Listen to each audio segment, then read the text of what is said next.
Hello, Namaskar. Welcome to my pod, the CAA Show. CAA, as all knows, Conversations and Analysis. My name is Juggi Bhasin. To become a subscriber of this show, all you have to do is to press that red button on your screen. Subscription is, of course, completely free. And would also really appreciate if you could like this video and share this video with your friends. Okay, so right now, both India and Pakistan are, in a certain sense, in a state of war. Everybody is saying that something big could happen very, very soon. But I'm arguing in this podcast that something very big has already happened, much, much more bigger than this big thing which is about to take place.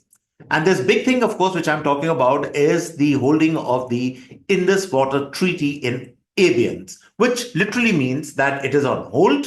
What's going to happen to the treaty, the future of this treaty, whether it will be renegotiated or whether it will be scrapped completely altogether, all that remains to be seen. But right now, the country, that is India now, is suddenly discovering that it has got a powerful, a very potent weapon in its hand. And I'm going to argue in this podcast that we live today in a day and age where services, commodities, goods, practically anything can become weaponized when we are in a state of war.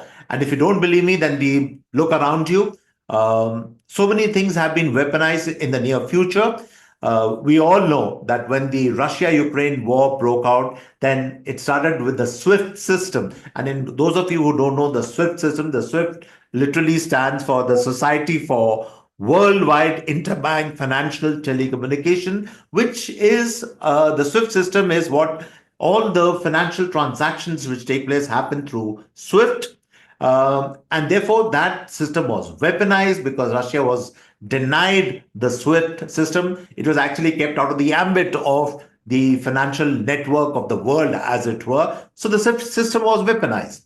And then oil was weaponized, gas was weaponized. If you remember, that was, I think, in September 2022, when the Nord Stream pipeline, gas pipeline, was blown up to sever the gas pipeline link between Russia and Western Europe. Now, whether it was done by Ukraine or some other country, all that investigation, no conclusions have been reached. But the fact of the matter is that it was a single biggest act which severed this energy transactional relationship between Western Europe and Russia, which means that oil and gas were weaponized.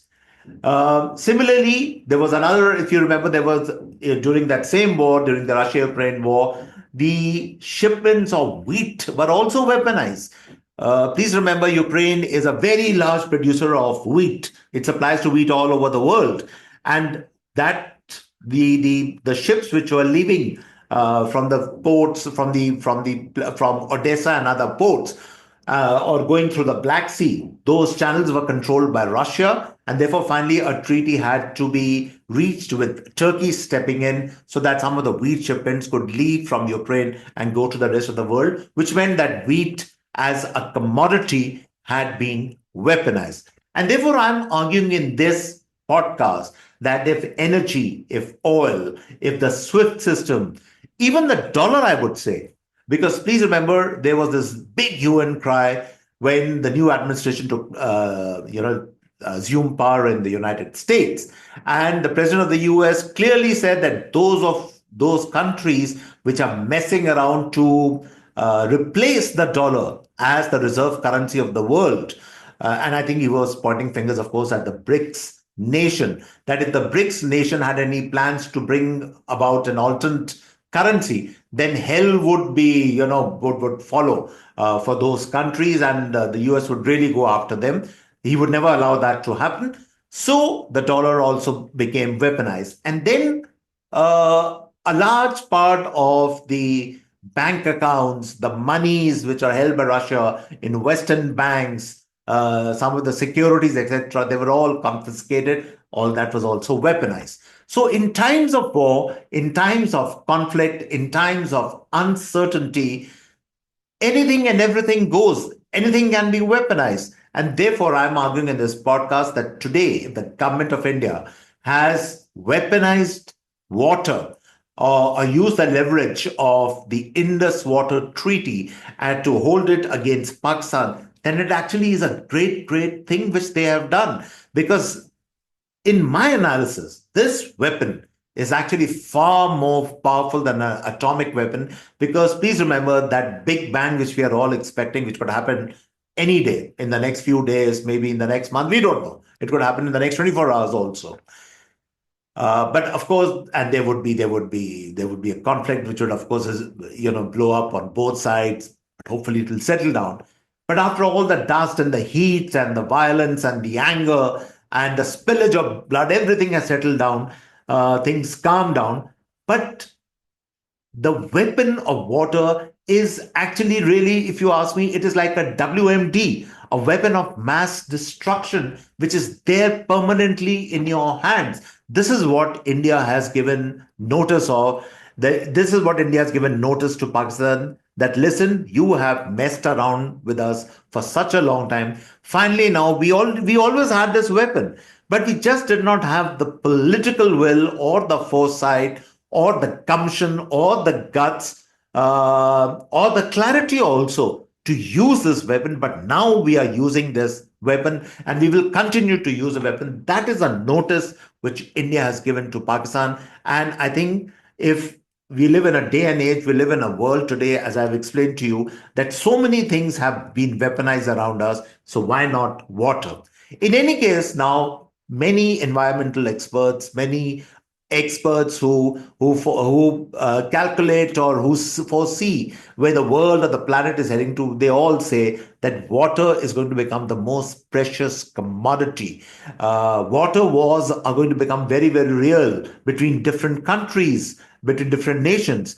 And believe you me, when India made this announcement that they were kind of holding the Indus water treaty in abeyance, or that is, they put a hold on it and they will control the flow of water, then it is not only Pakistan which is jumping on like a cat on a hot tin roof, but all the countries, all the important countries in the world are now very carefully looking at what are India's next moves going to be, because what India does next is going to set or make the template for water relations between different countries and different parts of the world. That is what is really at stake out here. And so, therefore, in a nutshell, it's a great thing what we have done. We have finally we have a very, very potent weapon in our hand. And how to use this weapon, what are the ramifications of that? I'm going to talk about all that in this podcast. Now, there is, of course, a body of opinion, and there's always a body of opinion which always opposes whatever we might want to do in the national interest. There are these fifth columnists in the country, and already those voices are peaking that why should you hold water? Because this water is basically meant for the poor farmers of Punjab, Pakistani Punjab. I'm not talking of our Punjab. And this is against humanity. All those arguments are being made on social media, etc. And the first point which I would like to make really is that who controls the agricultural, the tracts of land? Who controls the flow of agriculture, the proceeds from agriculture in Pakistan? It is not the marginal farmer or the small farmer. It is the big, big landlords of Pakistani Punjab. They control the entire agricultural trade and the entire agricultural impetus in Pakistan. Unlike India, where so many land reforms have been implemented and land holdings by and large are not that very large. In fact, most of the land holdings are pretty small because of all the land reforms we have implemented. Pakistan has never implemented any land reforms. And today, even today, large chunks of land are owned by these Pakistani Punjabi landowners. And to top it, many of these landowners, many of their children, many of the landowners themselves are also serve in the Pakistani army. So there is a duality out here. There are not only agricultural landowners, but they're also serving in the Pakistani army. And therefore, if they are affected by it, wonderful. This is what we always wanted, to teach them a lesson. So there's a potent weapon which we have in our hands. And therefore, we can dismiss this argument straight off the bat that, this is a step against humanity. We are oppressing the poor farmers of Pakistan. That is not really our concern. It is actually these land holdings are led by these people, and it is not only these landowners and the army people, but they are also the same people who are giving. They give sanctuaries, they give monies to all these terrorist outfits which have mushroomed all over Pakistani Punjab. We know about that. So it's a good thing now we have control over this water. And therefore, when Pakistan says, and they have been making these noises, earlier noises, that, oh, the Kashmir is the jugular vein of Pakistan. I'm sorry, Kashmir is not the jugular vein of Pakistan. The waters which flow from the Indus, the waters which flow from the top of the Himalayas through India, they are really, in a certain sense, that jugular vein of Pakistan. And now we have a grip, we have a hold on this jugular vein of Pakistan, because now we control the water flow, the water which flows into Pakistan. And therefore, what is really the idea out here?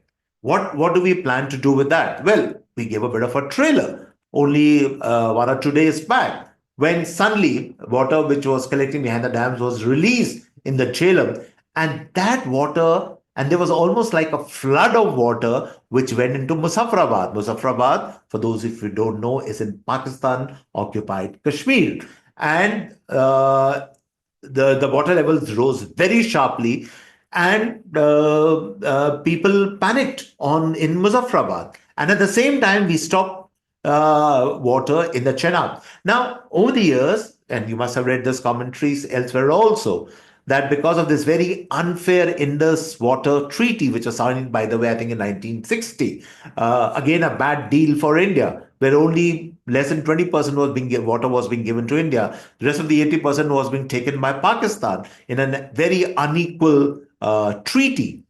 Uh, the calculation today is, and a lot of experts, and I don't want to get into all the nitty gritty of which river from which what we could do, but even by existing structures today, even by the existing barrages, even by the existing dams, if we start tinkering with them, and if we want to really trouble Pakistan, that even today, for the next crop, which is going to be sowed in Pakistan for the Kharif crop, we can destroy that crop by kind of tampering around with 8 to 9 to 10% of the water supply to Pakistan. That is all you need to do that.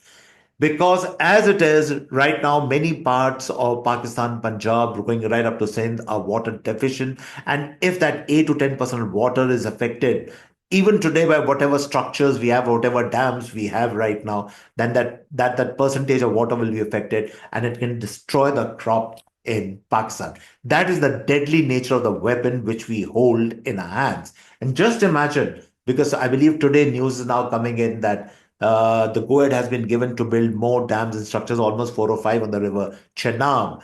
A lot of the barrages are going to be developed. And I'm pretty sure, it's not coming in the news, but I'm pretty sure that the security is also being stepped up in all these dams, barrages, and various other, structures which we had across these rivers. So in the next 2 to 3 years, not we don't even have to wait for the next 5 or 10 years. The height of some of the dams will be raised.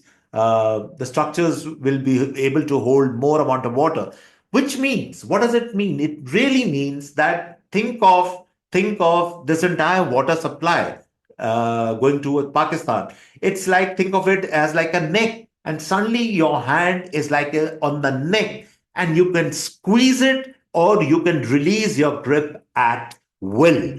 That is what really India has done with this absolutely lethal blow which they have delivered on Pakistan. It's like your grip on their throat, on their jugular vein, whatever you want to call it. You can squeeze the life out of Pakistan whenever you want it. That is the lethal, the potency of this move, which has shaken up, I think, everything, the entire dynamics between the two countries, between India and Pakistan. As I've been saying again and again, it is this move actually, or this particular strike by India is actually even more powerful than a strike by an atomic weapon. So just keep into that, think of that. And the irony is, and this is not a joke, but this is a fact which will happen after some time. Pakistan has all along been trying to portray itself to the world that it is not, it has nothing to do with India. That is the, if you remember, the army chief. The Pakistani army chief, he had made comments like that only a few, some days back, that we are Islamists, we are a different breed altogether. We are not, we have nothing to do with the Hindus. Wonderful. Which literally means that Pakistan is saying that we are more, in temperament, in ethnicity, in everything. We are like the Arab states. Wonderful. We also accept, okay, you are like an Arab state. And what are most of the Arab states? Most of the Arab states are deserts. And if Pakistan now becomes a desert because we are going to deny water to it, well, you asked for it. This is what you were asking for it all along. So wonderful, great. Be a desert state. This is your fate. This is what you always wanted, and you will get it. So that's not a joke, by the way. That is a reality, by the way, which is I think bound to happen. And then please remember, for instance, why did we release, for instance, the water in the Jhelum, or why did we hold back water in the Chenab? Because besides using water at will, when we can, it's like, think of it also like a tap. When you can when you take a tap and you want to drink water from it, then you revolve the top of the tap and you can drink water from it. When you want to shut the tap, then you shut the tap and the water flows, goes. So it's like you control the tap, the water tap, as it were. You can open it or you can shut it literally at will. Which, what does it mean also?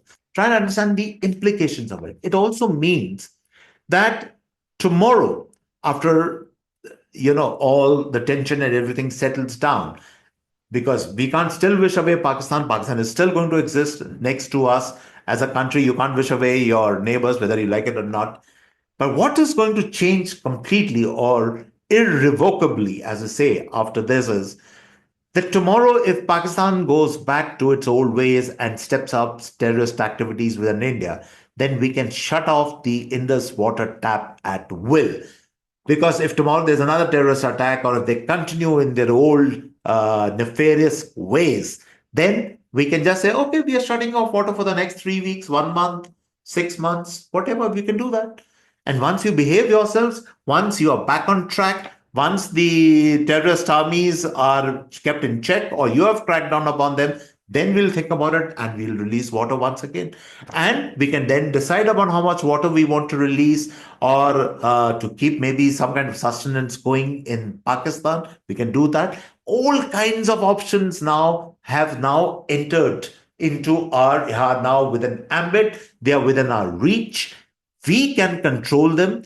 And also, please remember, this is also such a brilliant move, because I was going to make some point, then I moved to another point. The waters of the Jhelum, for incidentally, were released because tomorrow, supposing if there is a movement of armor, I'm talking of armored brigades, tanks, armored cars, and everything from the Pakistan side, from the POK side, from all these places. Then what you have is so much of water, which is almost like flood like water has gone, and now the ground is going to be slush, which is going to impede the movement of armor from that side. So water then not only becomes a weapon in terms of vis-a-vis agriculture, water also becomes a weapon in terms of the movement of both your armor as well as your infantry.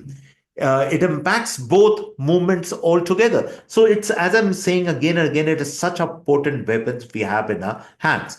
But what is then the need of the hour? The need of the hour is, yes, that we have just probably taken the first step with water.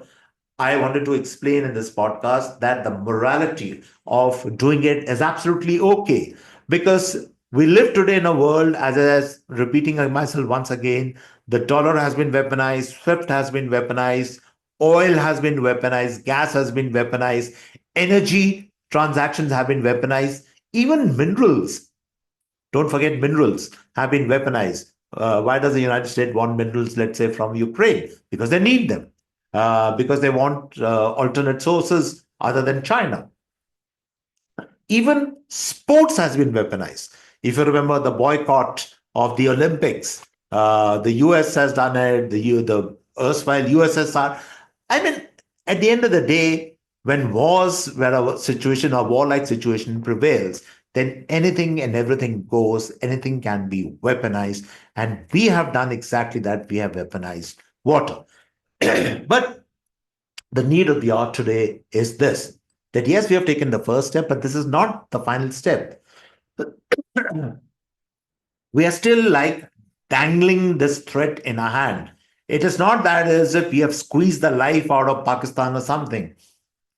Now, it all depends upon political will. It all depends upon how India, because the pressure is going to come, it will come back on India. I promise you that. There will be bodies, United Nation bodies, there will be Western nations, there will be even people we consider to be our very, very close friends who will say that, guys, okay, enough is enough. Now you have done, you were angry at that time, you held out this threat, but now release the waters. You can't hold this. You are under treaty obligations. That is IWT treaty obligations. Therefore, the need of the hour then at that point would be, do we have the guts and the gumption? Do we have the stamina? And do we have the will then to withstand all those pressures where he said, no, from here to eternity, we will control the supply of these waters and we will release the waters as and when we want, depending upon the behavior of our neighbor, that is Pakistan. Do we have that will? That will be the real test. The first test, yes, we have passed, but the real test will go to come much later. It's not there right now, but it will come. Because as I'm saying, all this heat and dust and the violence and the bloodshed and the anger, the bombings and everything, they might happen, but eventually they will all settle down. But what will remain then is this water issue. It's going to remain. But then do we have it in us to hold this water threat against Pakistan in perpetuity? That is going to be the challenge. There's no other challenge. That, to my mind, is the single biggest challenge. And then are we up to it as India? Are as Indians, are we up to it? Is a political leadership up to it? That is going to be the real test, but that is going to come in the near future. But it's good to talk about it right now because it's good to discuss this. It's good to keep this in mind because sooner rather than later, we will have to address this question. And so, on this note, I come to the end of this podcast. I hope you really liked it. You enjoy the show. Then, of course, subscribe to it. Press the red button on your screen. Subscription is free. And on that note, it's goodbye and cheers. Till next time.